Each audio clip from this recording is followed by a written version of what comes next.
On today's show, the Cleveland Cavaliers destroyed the Brooklyn Nets. We saw a Cavalanche, a great performance from Caris LeVert. And I want to talk about Evan Mobley because he was back from an ankle injury. We'll do all that and so much more on today's edition of Locked On Cavs.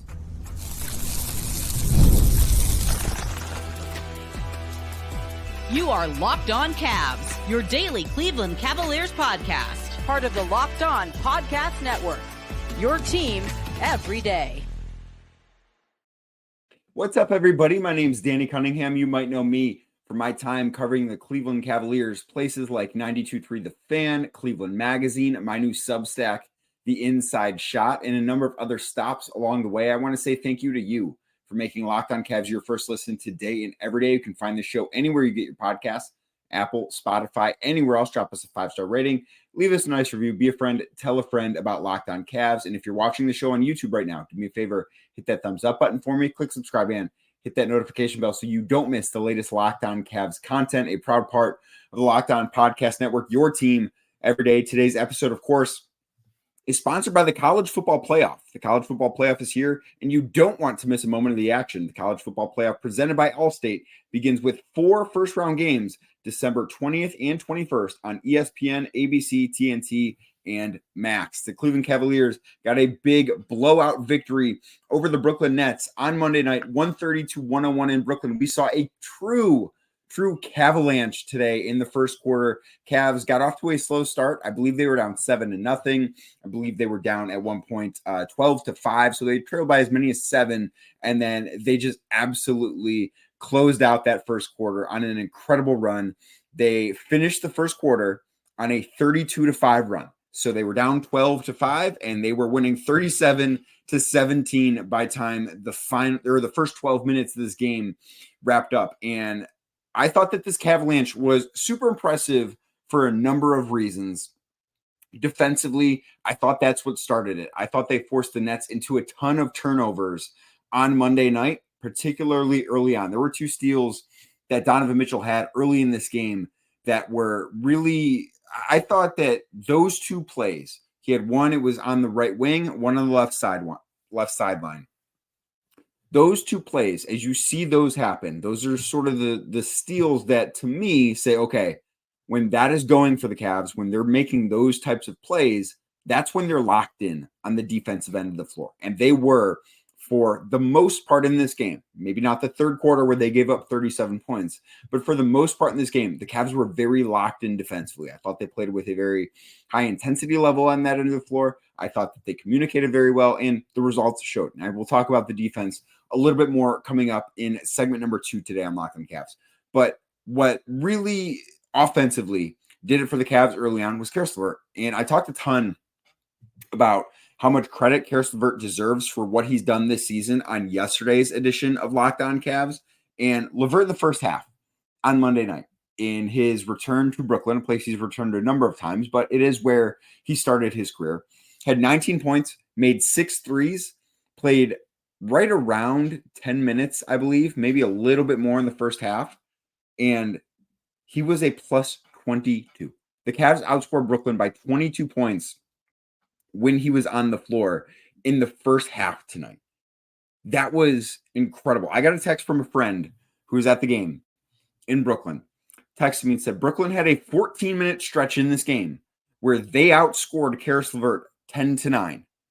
Caris LeVert only played 7 of those minutes. Like, that is how impressive, 1, defensively the Cavs were, and 2, how good Caris LeVert was on the offensive end of the floor. It seemed like he couldn't miss from 3, and there were some questions after the game to Kenny Atkinson about LeVert's shot diet and how much different and how much improved it is, where he has not completely eliminated the mid-range game, but it's become a very rare thing. And when he got to Cleveland, certainly when he left Brooklyn, when he was originally traded to Indiana, the mid-range was a big part of who Caris LeVert was as a basketball player on the offensive end of the floor. And that is something, while, again, hasn't been completely eliminated, and I don't think should be completely eliminated, has changed. I think it's a big reason why he's become a much more efficient basketball player. And that's, something I really talked about yesterday, and one of the reasons why Caris LeVert has been so good for this basketball team this year, because he's been more efficient, because he's been taking more threes, because he's been hitting threes at such a great clip, where I believe he entered today's game shooting around 45% from three, made 6 of 8. I haven't looked at what his updated percentage is, but that number is going to go back up close to 50%. That's who he's been this year. And I don't know that number can stick there. He's not going to make 6 out of 8 in every night. That's just not a fair thing to expect. But he was awesome in this game. He really, really was. And I do think that's one of the best parts about this is the Cavs can go on a Cavalanche like they did early on Monday night. And sometimes when they do that, it's going to be because Donovan Mitchell has it going on and he's awesome. Or Darius Garland hits like 4 threes in a quarter, because those guys are that good and they're capable of doing that. But for them to have that type of run where it was 32-5 over the last like 7, maybe 8 minutes of the first quarter, 32-5. And it wasn't fueled by the stars. That to me is a true sign of this team being special. If that type of run is fueled by Donovan or Darius or even Evan Mobley, that doesn't make it less good, right? Like, that's still a great thing. No one's going to ever complain about a team going on a 32-5 run. That's a ridiculous thought.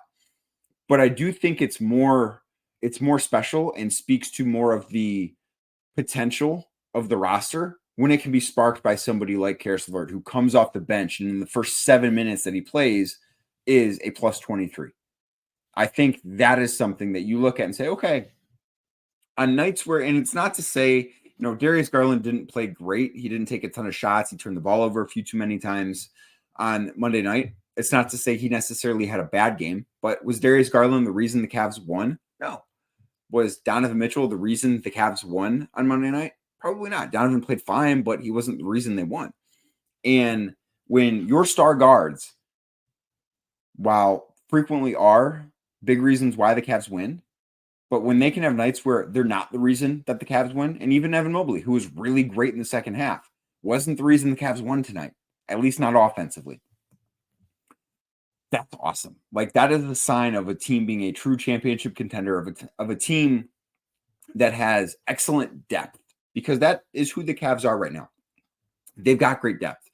They can play 10, maybe 11 soon in the rotation and have very little drop off from the starting lineup to the bench. Georges Niang is another guy that deserves a shout out for how he played on Monday night.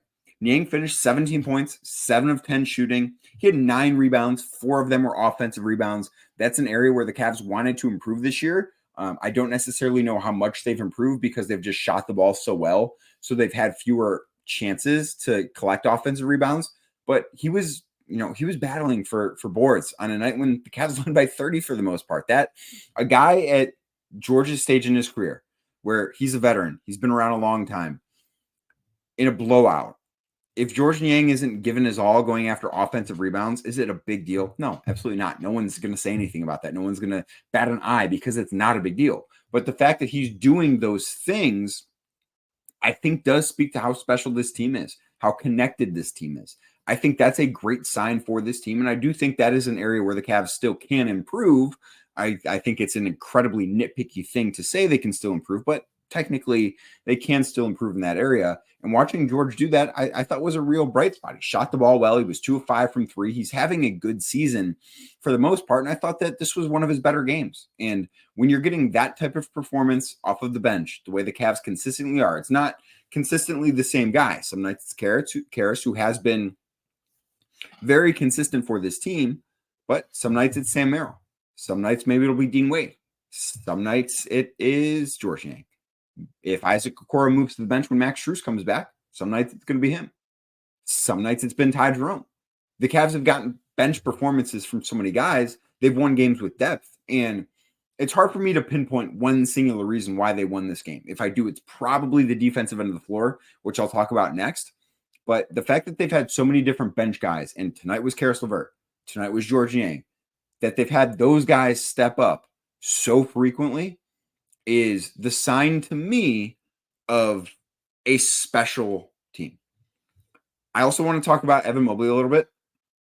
First game back, missed a game on Friday with that ankle injury. Ended up missing, just about a week. He hurt that ankle last Sunday in Miami, came back tonight. Played 23 minutes, foul trouble. I don't think that he was on a big minutes restriction. I wasn't in Brooklyn. I don't know. 21 points, 7 of 9 shooting. A lot of those points came in the second half because he didn't play a ton in the first half because of that foul trouble. Thought he looked really good. There's a lot to love about his offensive game that we're going to talk about in a little bit coming up. One last note I wanted to make, that the Cavs had 7 guys in double figures. I think that's the 4th time they mentioned on the broadcast, the 4th time this season that the Cavs have had 7 or more players hit double figures on the evening. That's a really difficult thing to do.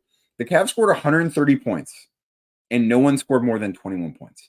This was a team effort on both ends of the floor, and I don't know that there's a stat that better embodies that than the Cavs having 7 guys score double figures. They scored 130 points. No one had more than 21.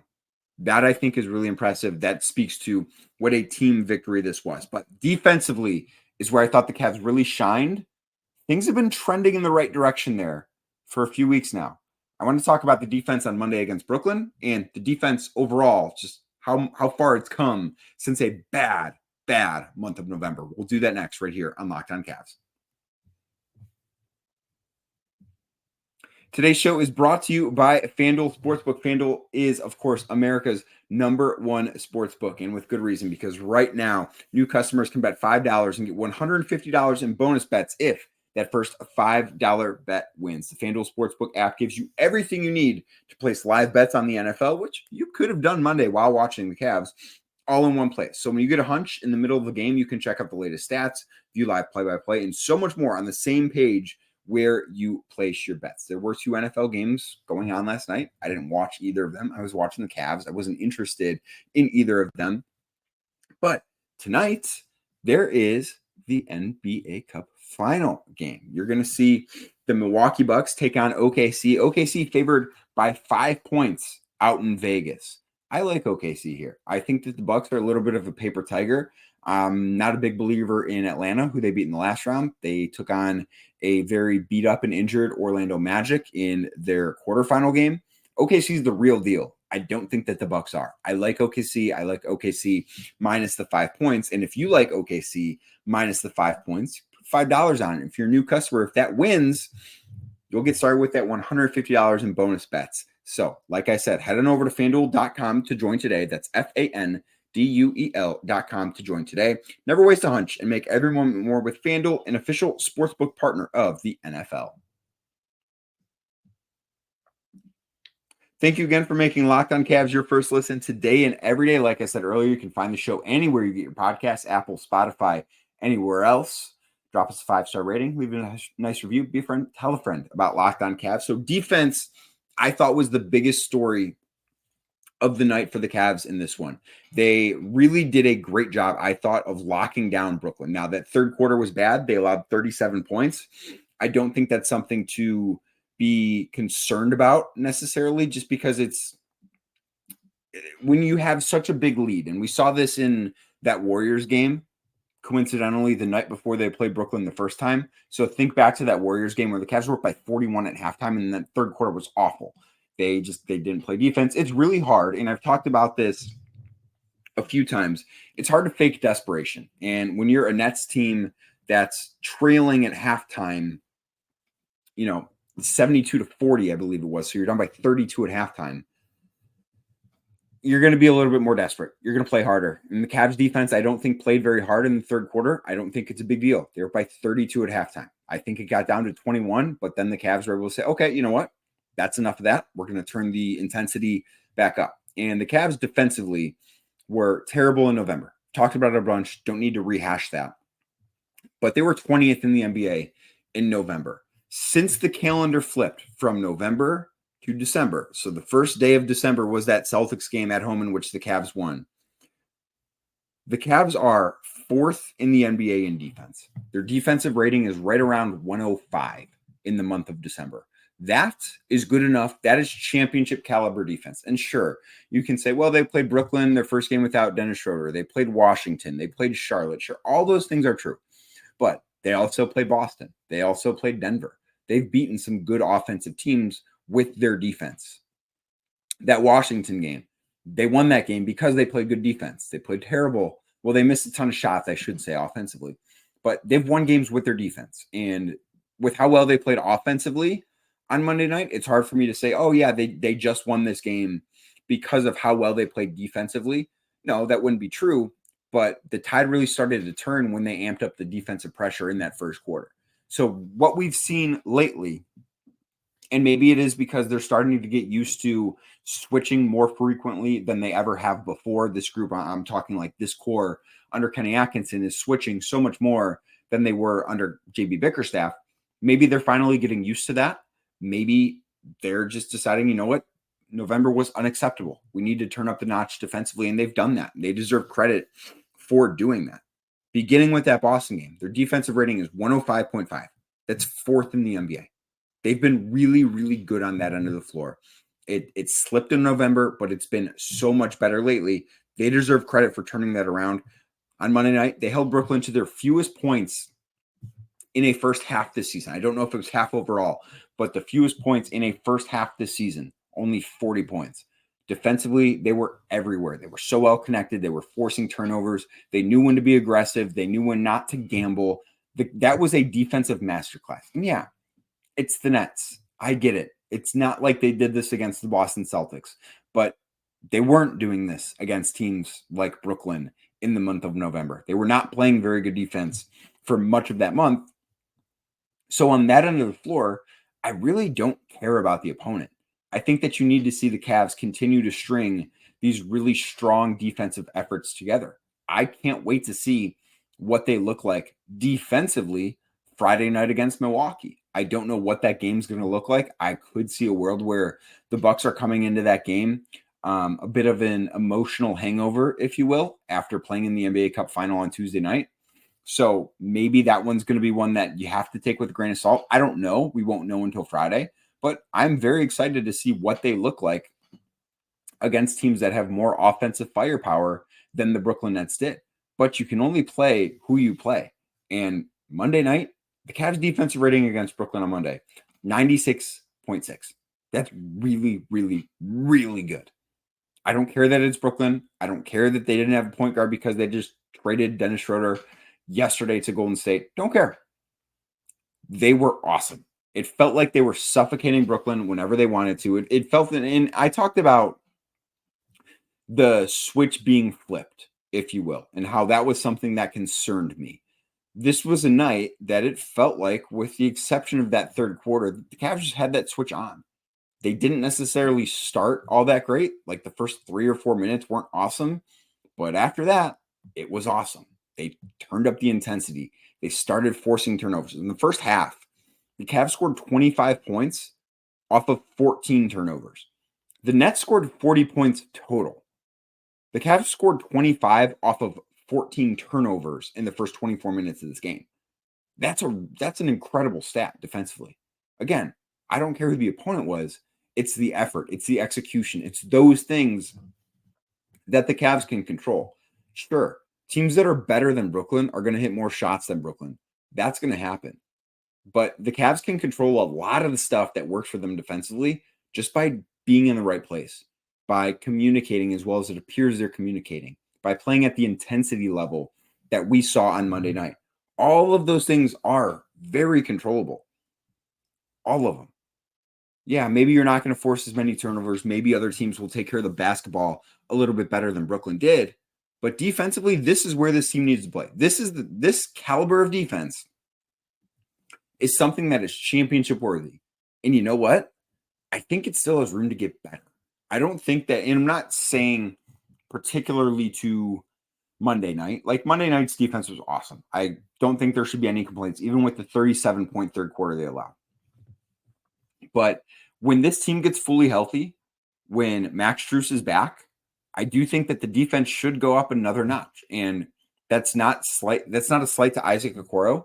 That is me actually saying Isaac Okoro is going to be able to focus a little bit more defensively when he comes in off the bench. If he's playing fewer minutes, I think there's a world where he can be more impactful in those minutes defensively than when he's playing the starter's load of minutes, right? I'm not saying that he's going to be, I'm not saying that cutting minutes is necessarily the best thing for him, but if he's playing 20 or say he's playing 17 minutes as opposed to 22 minutes, can he be better in those 17 minutes defensively than he is in the 22 minutes he's playing right now? I think that's possible. I don't know it's a sure thing because he has been really good defensively in the 22 minutes he's getting now. But I do think that if that becomes more of the focus for him off of the bench, defending other teams' best players, I think that Cavs defense can get better. And the other part of it too is Evan Mobley was in foul trouble for the first half, and the Cavs defense was still awesome. That's another great sign. But it was great to see that unit locked in, and it's great to see them back to where they should be. This roster is just built like a team that should be able to roll out the basketball and be a top 5 defense. They're too talented on that end of the floor to be anything other than that when they're healthy. November was not that. December starting to look like who the Cavs are. The Cavs are a team who I was questioning their identity as far as defense versus offense, because in November they won with offense. Right now they're winning with defense. And for them to win a title, I think they have to be able to win with both. And right now, I do think that they're proving that they can. I want to talk about Evan Mobley because this is his first night back from an injury. And you know what? This guy, he's going to be an all-star. And it's time to start coming to that realization. We're going to do that next right here on Locked On Cavs. Today's show is brought to you by Rocket Money. Did Rocket Money, maybe if you've used it, find any subscriptions that you forgot about or you didn't know you were paying for twice? We've all got subscriptions, right? I have several things that I subscribe to. For some of you, you might not know that you're paying double on some of those subscriptions. And Rocket Money, what they do is they make it so easy to track all of those down. It's like having a personal assistant for your finances. Rocket Money is a personal finance app that helps find and cancel your unwanted subscriptions, monitors your spending, and helps lower your bills so you can grow your savings. It brings everything together all in one place, whether it's subscriptions, your spending habits, even the goals that you want to hit financially this year. Rocket Money has over 5 million users and has saved a total of $500 million in canceled subscriptions. That's a ton. Saving members up to $740 a year when using all of the app's premium features. For some people, and I have friends that have used Rocket Money and they love it because what it has done is it has saved them money. They didn't know, hey, you know what? I have 2 accounts with this service that I'm paying a subscription for. Maybe it's time to cancel one of them. I still want that service. I just don't want to pay twice for it. Rocket Money will help you there. So cancel your unwanted subscriptions and reach your financial goals faster with Rocket Money. Go to rocketmoney.com/locked-on today. That's rocketmoney.com/locked-on, LOCKEDON, rocketmoney.com/locked-on. Today's show is also brought to you by Robinhood. With Robinhood Gold, you don't need a silver spoon to eat up the financial favors of the 1%. Robinhood Gold allows others to get the rates and perks usually reserved for the high society. Now, the resourceful individual with Robinhood Gold can earn the very liberal rate of 4.25% APY on uninvested cash and be rewarded with a handsome 3% retirement boost on IRA account contributions. Robinhood Gold provides the privileges of a high net worth for any net worth. These generous benefits are now available for only $5 per month. The new gold standard is here with Robinhood Gold. Sign up at robinhood.com/gold. That's robinhood.com/gold. Terms do apply. For product-specific disclosures, visit robinhood.com/gold. Investing involves risk. Rate may change. Gold membership is offered by Robinhood Gold, LLC.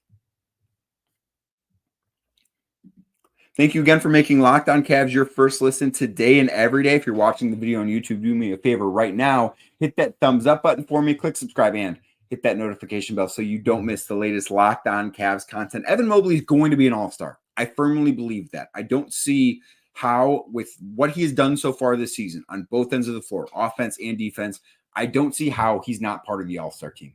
I don't. I think Donovan Mitchell deserves to be. I think Evan Mobley deserves to be. He has been one of the best players in basketball so far this year. There's not a better way to say it.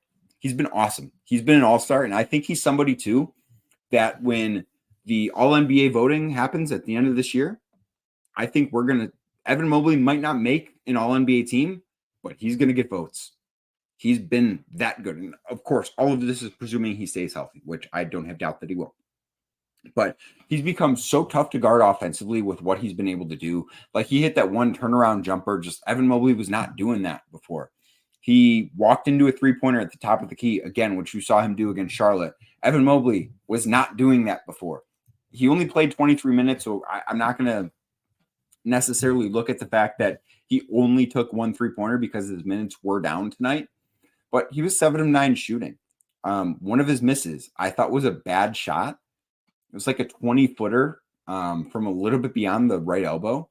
But I love that Evan Mobley is confident enough to dribble into that with like 8 seconds on the shot clock left. I don't love that shot. I don't think it's a great shot. It's not what I want to see Evan Mobley shooting all the time. But I love the confidence. I love that he's got the confidence to take that shot because he believes he's going to make that shot. And it looks good coming out of his hand. It just didn't go down, which, in a game like this, not a big deal. But if Evan Mobley can add that to his repertoire, that's just going to expand his offensive game. That's going to make him just more difficult to guard. The one other thing that is really standing out to me about Evan Mobley is how well he's finishing through contact. So he had 2 more and ones tonight. Probably should have had 3. There was one where I thought he got hit on the arm going up. They didn't call it. He finished the play. Entering Monday night, Evan was in the 74th percentile of and ones. That percentage is 30.8. So that means on 30.8 before tonight of the shooting fouls that he's drawing, he's making the basket anyways. And did that twice again tonight. He's playing through contact in a way in which we've not seen Evan Mobley do before. And that to me is one of the most impressive things. And that has been one of the biggest evolutions in his game is that he's seeking out contact and he's finishing through it because he's stronger. He's willing to put his shoulder into a guy's chest in a way that he wasn't necessarily willing to do before or able to do before. That's what we're watching Evan Mobley do. It's been awesome to see. He's an all-star. I have zero doubts about that. I feel very, very confident that when all-star voting starts, I don't think he's going to be a starter.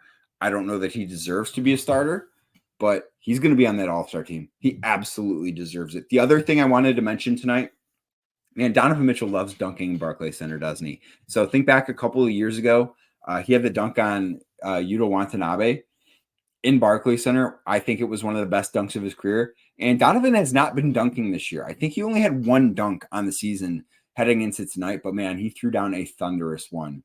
I think it was in the third quarter on Monday night against Brooklyn. He must love dunking in that building. Maybe that floor just has a little bit more bounce in it for him, but man, that was an awesome dunk to see. I did post those dunks side by side on Twitter on Monday night, but man, he loves dunking in that building. Now, the Cavs are off until Friday. I presume they will practice. It'll be good for them to get more work in. Maybe we see Max Strus on Friday against the Milwaukee Bucks, but they play Friday at home, they play Saturday at home, and then they play on Monday at home. They've got Milwaukee, they've got Philly, and then they've got Utah. So it'll be very interesting 3 games in 4 days set. They've not had that for a little while. This is, I think, a set they should be able to handle. I don't see much concern here. Like I mentioned, I think Milwaukee is going to have a bit of an emotional hangover. Philadelphia not going to have Joel Embiid for that game. It's the second night of a back-to-back for Philly too, so they might not have Paul George either. The Sixers are a little bit better, but they're not playing the best basketball in the world right now. So that's what the week ahead looks like. If you want to learn more about those teams, did post a Locked On Cavs whip around episode yesterday, so go check that out if you missed it. Talk to Tony Cartagena about the Bucks. Talk to Kayla Santiago about the Sixers. That should be in your feed. Go find it on YouTube. But thank you for making Locked On Cavs your first listen today and every day. You can find the show anywhere you get your podcasts, Apple, Spotify, anywhere else. Drop us a 5-star rating. Leave us a nice review. Be a friend. Tell a friend about Locked On Cavs. And if you're watching the show on YouTube, do me a favor. Hit that thumbs up button for me. Click subscribe and hit that notification bell so you don't miss the latest Locked On Cavs content. Got a special guest tomorrow. I'll be back then with more Locked On Cavs.